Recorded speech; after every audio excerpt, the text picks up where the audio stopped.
Guys, Vanessa here, and I'm so excited to meet you for week 3 of our Life in Season study series. So this week I want to dive into the story called Mind the Gap, which is in our autumn season of the book, and talk to you a little bit about that. And then if you will follow along, there will be questions in the blog post today about it. So about 15 years ago, my husband and I had the amazing opportunity to travel to Europe. We went to England and Scotland, and it was a complete dream come true for me. I am a huge British fan and feel like I should have been born there.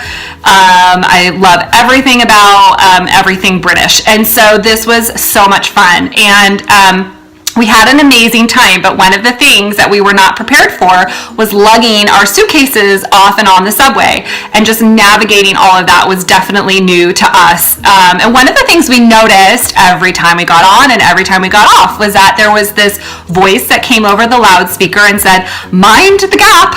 It was very proper and very British, and we cracked up about this. It was like every single time, "Mind the gap, mind the gap." And every time I looked down, there was like this teeny tiny little gap between the platform, the subway platform, and the actual train.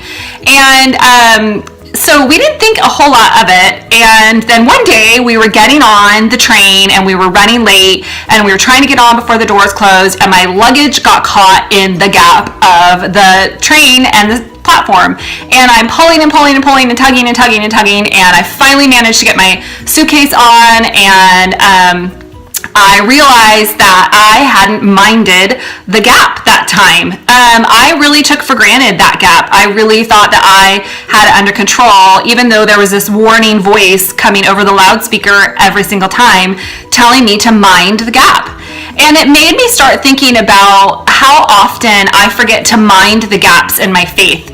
There are areas in our lives and in our faith where we have seen ourselves slipping a little bit. And what happens is when we don't mind all the areas of our faith, and when we're not paying attention to what the Lord is asking us to do, we create these gaps. And what happens is they might start out as small gaps, but usually they end up being bigger. And so even though that gap in between the subway and the platform was really small, it still managed to create enough of a space for the wheels of my suitcase to get wedged in there. And I really think that's what happens in our faith too. I think there are so many times where we have this gap, this little space, and it might not seem like much, but it is just enough for things to slip through and for us to give into sin and give into temptations and really struggle. And those little gaps can become bigger gaps, and they can cause huge problems in our lives. And so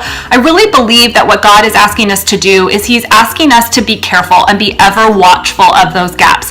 He's asking us to mind the gaps of our faith. And so the questions that I have for you today are going to be about how we do that. How do we mind the gaps, and what can we see from Scripture and God's letter to us of instructions for minding those gaps in our faith. So I hope you'll engage in a conversation with me. We're trying our best to respond to everybody who leaves comments, but let's talk a little bit about what we do in our faith to mind the gaps. Thank you so much for meeting me here today for this installment of the Life in Season study series, and we'll look forward to seeing you next week. Bye-bye.